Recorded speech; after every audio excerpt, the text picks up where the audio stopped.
What's the matter? It's like you never seen a black man lead a band looking at me like I'm doing handstands on the Grand Can. You can't stand what I am. In the man, not a band man. I'm a whole brand on stolen land built up of that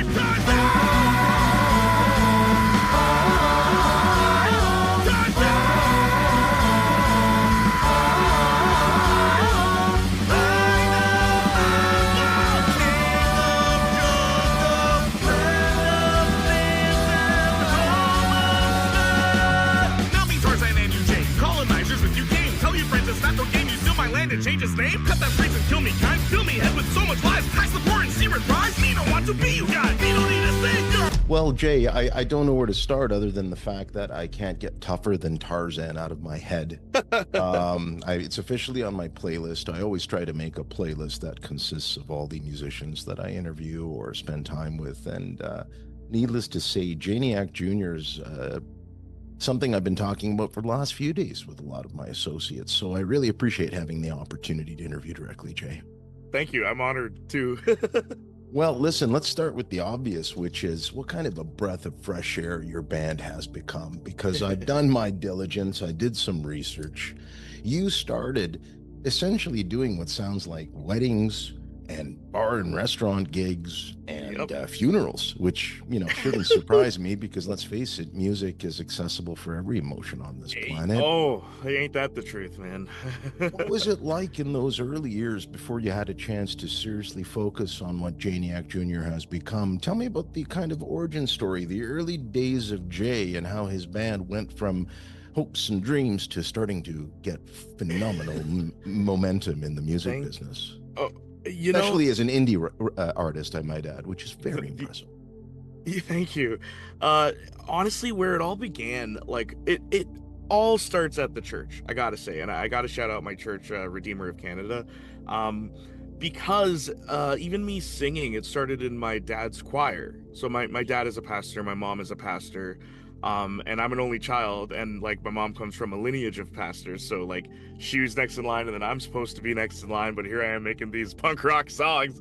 And like at our album release party, the people that raised me in the church, they were there to see me play like Tougher Than Tarzan live, which I felt amazing because like, oh my god, that origin's still there in some respects, right?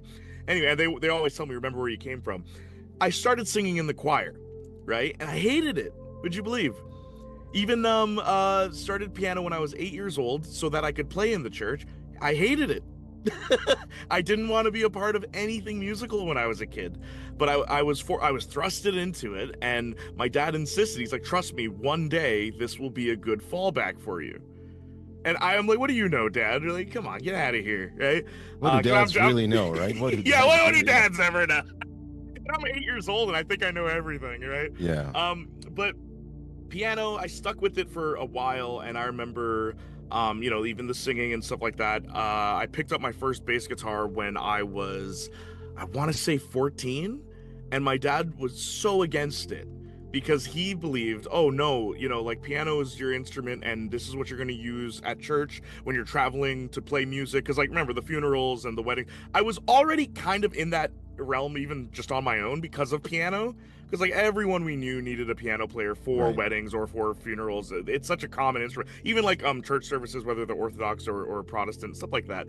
But he was so against me learning bass, so I had this like chip on my shoulder that like, oh no, you know what, I'm gonna become the greatest bassist because you don't believe in me becoming a good bassist. Yeah, and it's weird because again, I didn't care for music much as a kid, but that image of like, oh, you don't like it, so okay, I'm gonna be the best at it, made me want to become who I am today in many ways. Even the music, the genres, right? So I'm coming from a Caribbean culture, so ska originated in Jamaica, right? And like the sound of horns and soul music in Americans' history, roaming from the 50s and 60s, and like growing up with that music too because of my dad. He was the music guy, it wasn't me. He'd be playing records and stuff, some Jimmy Cliff records back in the day where you have that organ, you have that guitar, you have that drums, but nothing is overbearing one or the other. They're all kind of in harmony, right? Now at the time I didn't really appreciate it, but now it's like, man, my dad was inspiring me in so many ways, that like music can be this beautiful articulate thing. It doesn't, there's rules, right, like key signatures and stuff like that, but the rules for what we can create, it's still not even fully tapped, in my opinion. Like, music is a beautiful thing. It's been around for centuries, for generations, and people write based on experiences they've had, things in their culture, things in their history, right? Like war-torn countries, like that inspires some of the most beautiful pieces of compositions. And I feel like when we don't challenge ourselves musically, right? Like my dad challenged me with that bass, and now this is what I do with my life, right? When that challenge isn't there, I feel like we limit ourselves in many ways, right? I thought, oh, well, I'm playing gospel on piano, so that means all I'll ever be able to do is gospel. But now it's like, okay, my gospel bass style being played on punk rock tracks, people are shocked by it. They've never heard anything like that before. Absolutely, and honestly, I would imagine it splinters their mind a little bit because what, as you mentioned, you came from a very traditional musical upbringing, and we're Yes. told these are traditional instruments, and please go out and learn them and do your thing and be happy and nourished. And it sounds like you quickly discovered that you didn't need to adhere to limitations. And I think it's really great that out of all the instruments that you were experimenting with, the one that you really cut your teeth with is the great bass guitar, which Oh is yeah. in some ways the foundation to everything you're doing. Like listening to your style of music and seeing the influences both of the R&B, the hip hop, the ska influences, and then I factor in that you clearly have been influenced by Eminem, Linkin Park, Yeah, Linkin Park. no doubt. What else do I hear in there? I'm hearing a lot of Red Hot Chili Peppers. So Yep. I'm thinking to myself, first of all, I'm glad I'm hearing these things. They happen to not only personally appeal to my own upbringing and how I enjoy music and understand decades of love of different genres. But if you type in Jayniac Jr., one of the hyperbole that almost instantly begins is all interesting terms like genre defining, fusion, multidimensional. And I think that's a real credit to what you're doing. You took traditional styles of music and essentially warped it into something which is completely brand new. So naturally, I would imagine people are either blown away and impressed or just have no clue what you're doing. Yeah. If I may, there was one reviewer online when Tougher Than Tarzan first came out in February. Black History Month, by the way. That was completely intentional. But Mhm. what some people that went over their head. They're like, "Why'd you put it out in February?" I'm like, "Are you serious?" But this guy reviewed it and he gave it such a scathing review, and it was just like, oh, what demographic is this? Like, what is your genre? Who's listening to this? All that stuff. And what I love is my fans had my back. They went to that guy's comments and they berated him, just like, what do you know, man? He's doing something different. Jayniac's trying to make something out of like these different areas, and like, who's to say that this can't be good, right? And it's funny because now that song is getting all the praise. As it should, because it's also the perfect length. I love that you don't even have a trace of indulgence in a day and age where we're seeing a lot of nostalgic acts showing. I was watching Rush and Triumph, and they're all playing the long versions of their songs, and I'm thinking to myself, wow, I mean, it's hard to believe we ever lived in an era where an 8.5 minute song could be considered radio worthy, even, Oh yeah. right? Everything got shorter and slimmer because of our own, I think, slowly decaying attention spans. Mm. But what I'm loving about you is you're adding everything. You're adding, what am I hearing? I'm hearing brass harmonies. I'm hearing this hip hop energy and rhythm. I'm seeing in many respects almost like a punk rock element that is not only a throwback to what people have heard, but because you are layering it with so much experimentation and vocal fulfillment, I might add, I think that what doesn't get talked enough about is how you project the actual lyrics and how you actually turn it into something that is meant to be a song that is almost like the proverbial earworm that gets in there. And the next thing you know, you've been singing Tougher Than Tarzan. It's 9 in the evening, and you've accomplished an extraordinary mission, I think. Thank you, man. I really appreciate you even just saying that. Because when I was writing it too, like, there wasn't a doubt in my mind that, like, okay, I want to make this. I know how it's going to go. I know where I'm going to go with it.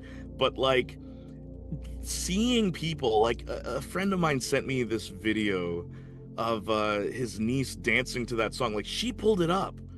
And I'm like, what? And he's like, you're not going to believe this, man. Like, the kids are just loving this song. And I'm like, That's crazy because you know in one respect it's one of those songs like Hey Ya by Outkast where people love the song but they don't realize it's about like depressing relationships being broken up, and I'm just like, yeah, here's these kids dancing to this song about colonization.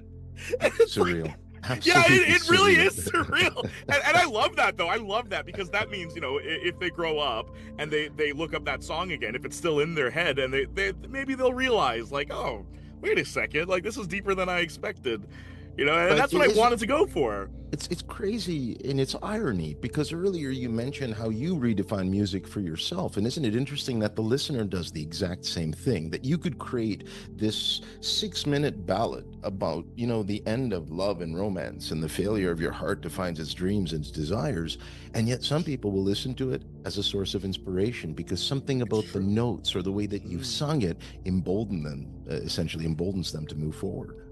It's so true, and I feel like that's what's so powerful about music, and like it goes for writers too, right? Like if you're doing screenplay or like books, the authorial intent, right? Like what is it that the author had in mind versus what the audience gets or gravitates towards or, you know, interprets based. That could be completely different than what the author had in mind, right?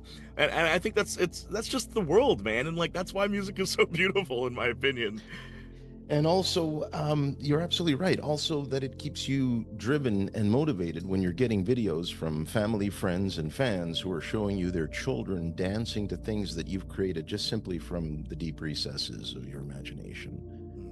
And I think that the fact that it sounds to me like music has been cathartic for you, not just as a young man growing up who picked up the bass at a young age, but it's how you're evolving it. You're now a 4-piece band, so you're covering all the bases to give yourself effectively the widest range of theatricality and musicality in your shows. And it's being demonstrated. You're getting a hell of a reputation for putting on a live show that matches the studio quality of what you're producing. Yeah, it's true. Thank you.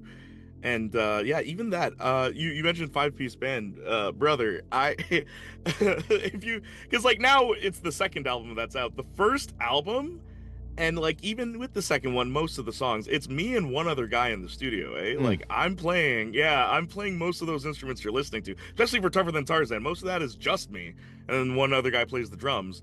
But when I decided to do it live, it was the same people I grew up with in the church initially that tagged along, right? In order to get those harmonies, I needed a trumpet player and a sax player. In order to, even the guitar, that's my cousin Chelsey. Big shout out to her. My saxophonist Tavaughan, who's been with me through thick and thin, that guy. We've been playing music together since we were, like, I was 10 playing piano and he was 12 on saxophone. And we still do music together to this day, man, right? Like that's love. And music can bring people together like that, right? I always call really? him my brother, same way. I always call him my brother. And my cousin Leslie, she didn't even want to be part of the band, but she was like, you know what, I believe in what you're doing. And so she joined with the trumpet and everything, and then my friend Johnny back in the day on drums. Now it's Chris. And it's like it that's also what I love about this journey too, is just like the amount of different people I've met, right? Whether from my childhood or even in the punk scene in Toronto right now, that are just so embracing of the difference in musical tones and stuff like that. Because like people don't expect the horn section. Even the sound guys. Oh, every show we do, man, the sound guys are always like, "So how do you mic your saxophone?" and stuff like that, right? And it But doesn't yeah, even matter what era you're in, right? The saxophone just seems to be the perfect instrument for every occasion. oh yeah, oh yeah. I used to listen to Sam and Dave on cassette tapes when I Mm. was a kid, and just like there was something about like "Hold On, I'm Coming," which I think is a 60-year anniversary this year. Oh We my were trying to get goodness. the rights to do a cover. Hopefully that works out. But Hopefully. like, man, oh, just the saxophone. It, you know, like, and this was the whole thing when I write music. Because like guitar solos is like such a common thing in like any rock, right? You expect a guitar solo at this point. So I was always trying to be like, okay, instead of a guitar solo, let's do a saxophone solo. But like in the new album that's out, Costco Goth and Girlfo, those two songs, like I was actually egged on, like, no, do a guitar solo, just so people see, hey, it can be done in a Jayniac song and it can be a little different. But for Costco Goth, I literally said, you know what, put a violin with that solo, violin and guitar, because I'm like, nah, just a plain guitar solo, it's just too basic, you know? It's crazy, isn't it? And whether you're going back and listening to the way it was experimented with from the violin perspective, right? We know in rock, I mean, Jimmy Page was probably the most Oh pretentious example. yeah, He's yeah, pulling out and spend 25 minutes making sounds. Sometimes they yeah. worked. The further you go in the Led Zeppelin history, it doesn't work as well, right? Because it's one Uh, of those things where if wielded properly, the violin, the saxophone, a brass section, all these instruments that normally get forgotten in these types of live shows where you've got 4 or 5 people as opposed to a big band behind you, it's such a difference maker. I mean, I don't know if you'll remember this because I'm a little longer in tooth than you are, Jay, but there was one band in the 80s, I think, which in many respects, if not for the saxophone, wouldn't have been half as big as they are. And of course, I'm referring to In Excess. In Excess uh, had a saxophone player who always seemed to appear in all of their biggest songs to bring it on home. Do you feel that way mm. with your brass section as well? That not Oh, only are they there to keep the rhythm being strong and filled with momentum, but also kind of to bring it all home with a nice crescendo when you're doing solos and absolutely, and I'll even like take it a step further and a step back. In the '70s, you had X-Ray Specs, right? stuff. The only punk band that had a saxophone for all their shows, and it's just like it's such a weird thing because again, this is early British punk, so the rules weren't really defined yet. So like having a sax player was just like, huh, all right, cool. But now when people see that saxophone at any show we've been at, they're like, oh, you have a saxophone player? And it's like, yeah. So is it just for one song? Like, no, it's the whole set No, list. it's staying for the night. Yeah, they always expect it to just be for one or two songs, Yeah, like they're a yeah. guest star or something. But yeah, no, and like even culturally, like I feel like the saxophone, again, I always talk about the R&B influence of American history with horn sections, right? And it's just like I want to bring those jazz elements, man. I want to bring them into rock because all these genres, like they're relatives in a way. I even say like I say this at like every show, punk rock and hip hop, right? Two genres that are defined by sticking it to the man and like overthrowing authority figures, and yet people treat them like they're oil and water. Like, but it's like no. In many ways, these two are shaped by the same influences. So why do we have to say that they're different? You know? Is it a coincidence that in bands where experimentation begins to take place, that it's usually the bass player who's pushing it by Oh virtue yeah. of his ability to hear the foundational music and see where he can go? Oh, 100%. I gotta say, man, like even that, I'm so grateful that I started with bass, and my dad also. Mhm. So he insisted that I started with a 5 string bass. Like I Wow. can play a four, but my brain, like my whole life has been on a five, right? So that's just my default. But even that like low B string, man, gospel, it's all about that low B, all right, 100% that low B. But you go into punk rock, what they do, they detune the That's right. fourth string, right, so that but it only gets to like C sharp, so you're not quite getting as low as you can. But yeah, hearing just one note and being able to turn it into a song, I feel, is a gift that bassists have. I'd Just say it's a one note. superpower, actually, to It be is. It honest with is you. one note. Where like guitar chords, you build on. You got your majors, your minors, your diminished, your like all these other different kinds of chords, and it's like okay, so you're building that already once you've hit that chord. But with the bass, it's like okay, what direction do I want to take this in, right? Absolutely. And it's interesting because as you know, I deal with a lot of live bands and I've spoken with many musicians who swear their lives and gospel of life to the bass and how it's allowed them to express themselves. And, historically, it's such a thankless instrument at Yeah. times, right? Because let's be honest, if you're having a gig and the bass player isn't ready, that gig's not happening. Oh And yeah. if it is happening, it's going to be one of the most atrocious things to listen to. That is your landscape. That is your tapestry. And I'm noticing that Jayniac Jr. is being defined by really popping, unpredictable moments where you just decide to swing it in another direction. And it's like you're pulling the car and telling the rest of the band, we're going in this direction now. And I have a feeling you're doing it not because you have nothing to do or anything better to do, but because it's in your soul. Existentially, from your gospel upbringings to your multi-genre fusion collaboration with these other musicians who are also multi-instrumentalists in their own Mhm. right, it must be quite liberating to run this ship. Oh yeah. I'll never forget our first drummer Johnny said it best. He was like, "A band without a bassist is like a house without a floor." It's like you have the structure and everything, but your feet, man, the water, if it's raining outside, all that is what's touching you, man. So to be able to be that base on which everything else is built on, full pun intended, that base, but like building upon that, it feels rewarding in a way, man. I gotta tell you, because like I can play piano, I can play guitar, I can play saxophone, but whenever I'm writing, it's this little acoustic bass I use, and like that's where I start, and that's where it's got to go. Even when I started like the early days of switching to punk, right? I'd want to say around 2020, going from gospel to punk, or like rock, or just switching it up to, as my church would say, secular music. Mm. It was funny because I didn't know where to start. I was kind of like, do I start with guitar? Do I start with piano? Like, where do I go?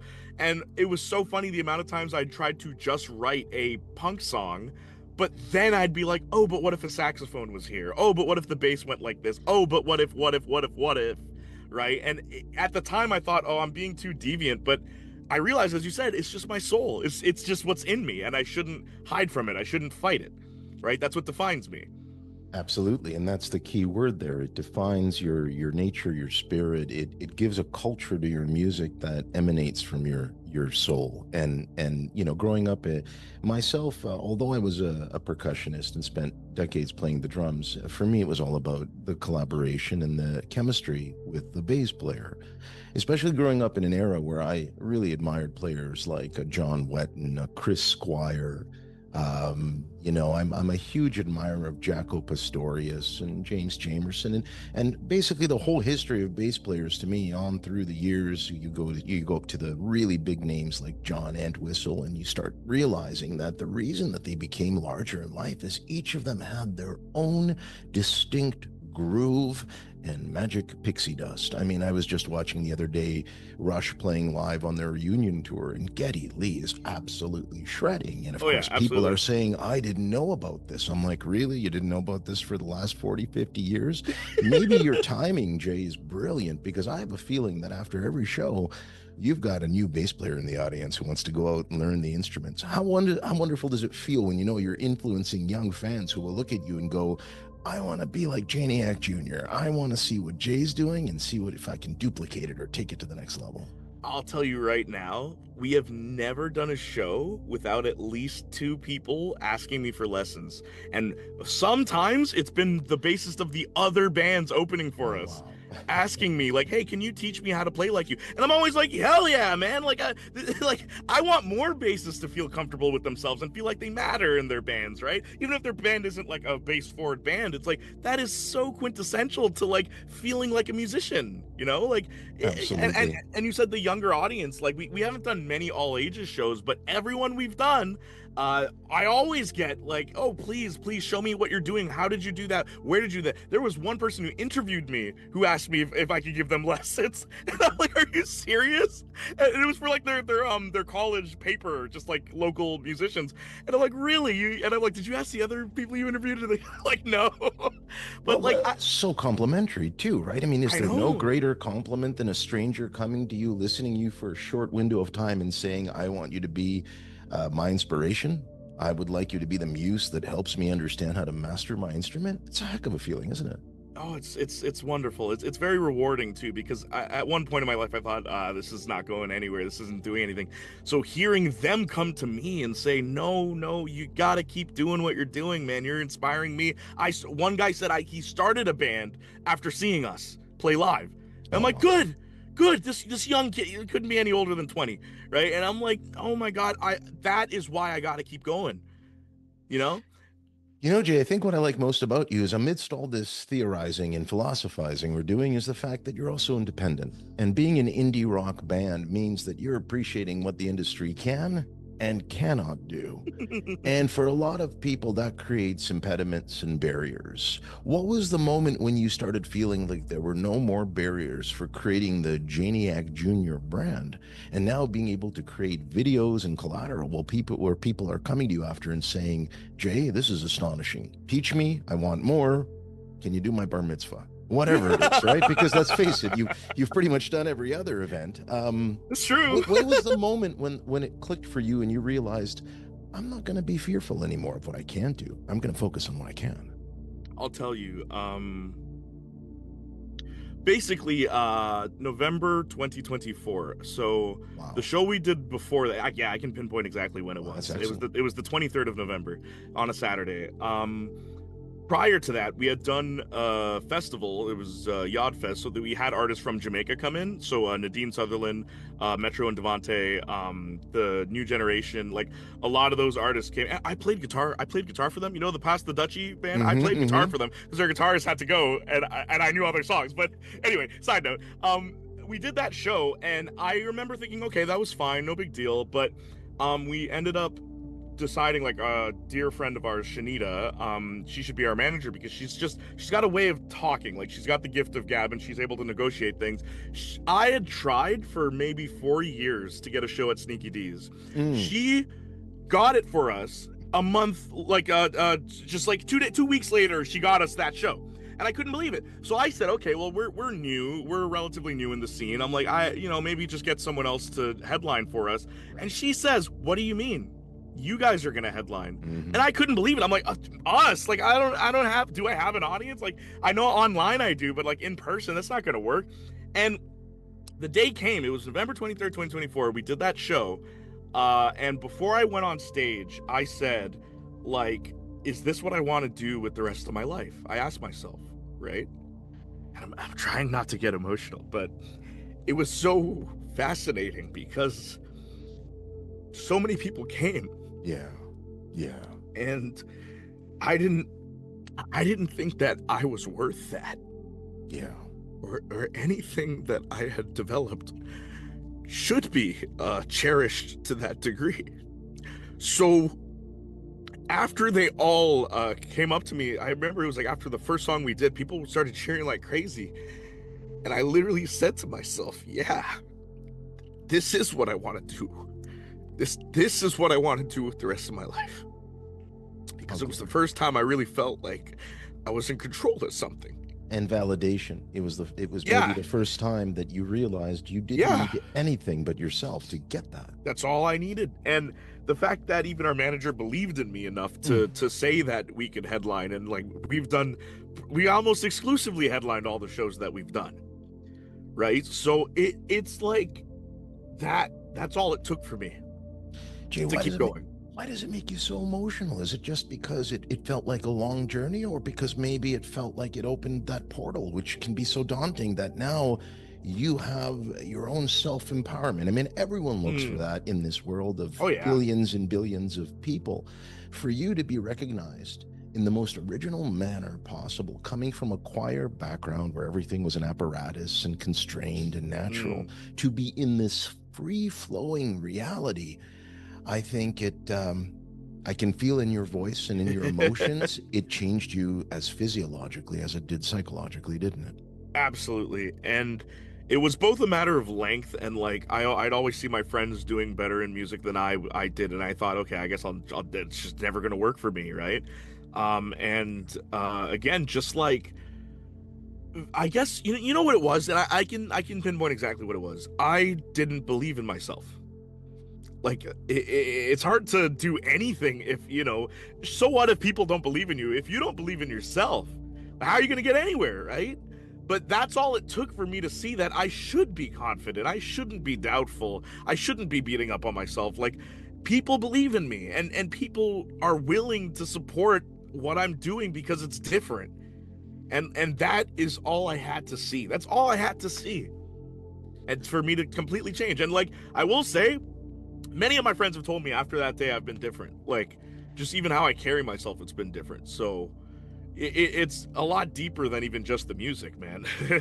Isn't that interesting? And what an admission. I've only just met you. Really, this is our first conversation you've ever had, but I already feel like there's a gravitas of time. Like, as someone who started as a young man, for you to make that arc, which has now been more than 10 years. I mean, you've been at this now at a point where you're turning into a grizzled, savvy music veteran. and yet your enthusiasm is rooted into a place where someone just arrived and is trying to understand the lay of the land and get the most out of it. It's a strange thing what music can do when you least expect it. And I think on that fateful November 2024 date, that was when you were hit like with a bolt out of the blue. Lightning was struck, and now you're never going to be the same Jay again. 100%. Beautiful. Jay, this is so inspiring, because I know that if it made these types of profound changes in yourself, it will no doubt be something that you'll be exporting and have been exporting to other people. Oh yeah. What should my audience know about upcoming your plans for Jayniac Jr. and what you've got on the horizon? I gotta say, I'll say two projects. There's two that I'm really wanting to work on. Just one that's more like a cinematic song. Because I think last year I did a song for a comic book, Mercy Sparks. I'm a big fan of that book. I've been reading that since like forever. So I wrote like a little theme song. And fingers crossed it gets into the movie, man. I need that song in that movie. I want it to be the end credit song. I want people to be getting their popcorn, getting out of their seats, listening to that song I wrote. But I wanted to do another song kind of in that same vein of just like, not based on a character, but just like something that is more just, hey, I'm gonna do whatever. I just put out the album that everyone can listen to and they can have fun with, and oh, this is the Jayniac sound. Let me do something that for me, you know, like I just want something powerful, something strong.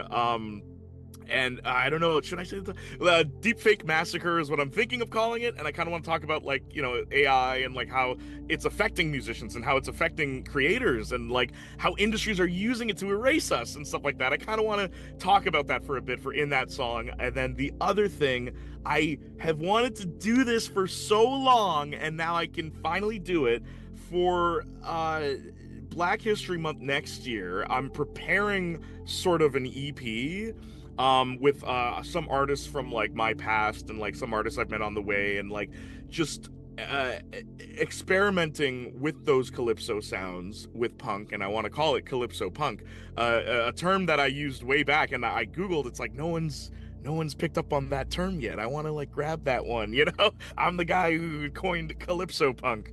And I just want to go back into my roots in a way. I gotta say, because I feel like I love the second album like infinitely. I think that even like its reception has been incredibly positive, and that's really good. I want to still let people know where I'm coming from with some of the next couple of tracks that I'm working on. Just so they can see like not necessarily like another side of me, because it's still gonna be the sound you like what you come for, right? but still, I just want to experiment even with different drum beats. Like there's a mento beat in Jamaica that I have never used in any song in my entire life, and I'm like, let me try that. Like what would that sound like on a Jayniac song, you know? Absolutely. And you've given me a gift this afternoon, Jay. You've introduced me to calypso rock. And as someone who interviews many other musicians and has heard of fiddle rock and yacht rock and porch rock, calypso rock sounds absolutely sublime. It sounds like the kind of thing you want to attend for the first time so it can blow your mind. Totally. Jay, continued success truly from the bottom of my heart. This has been such a privilege to be able to sit down with you and really understand what motivates you and drives you. I hope Jayniac Jr. reaches the greatest heights. You know, I'm partial to you. You're a Toronto band, indie rock. You're all the things I grew up with as a Canadian hoser who loves his music. And I believe that a person who comes up to a Jayniac Jr. show will above all else find that you are one of the most authentic musicians out there. You've got the musical chops, you've got the pedigree, you've got the creativity. Now you've got the confidence. And I think that's going to make you a force in the industry. I appreciate you talking with me this afternoon. Thank you. I think I needed this interview. Helps me reflect, because I tend to not do that. I tend to just keep going forward. But it's good to stop and smell the roses, and I couldn't have done that without you. You're my enemy, representing me, I'm representing with the I'm a melody, we're delivering, coming makes you like creativity. I don't know what I'm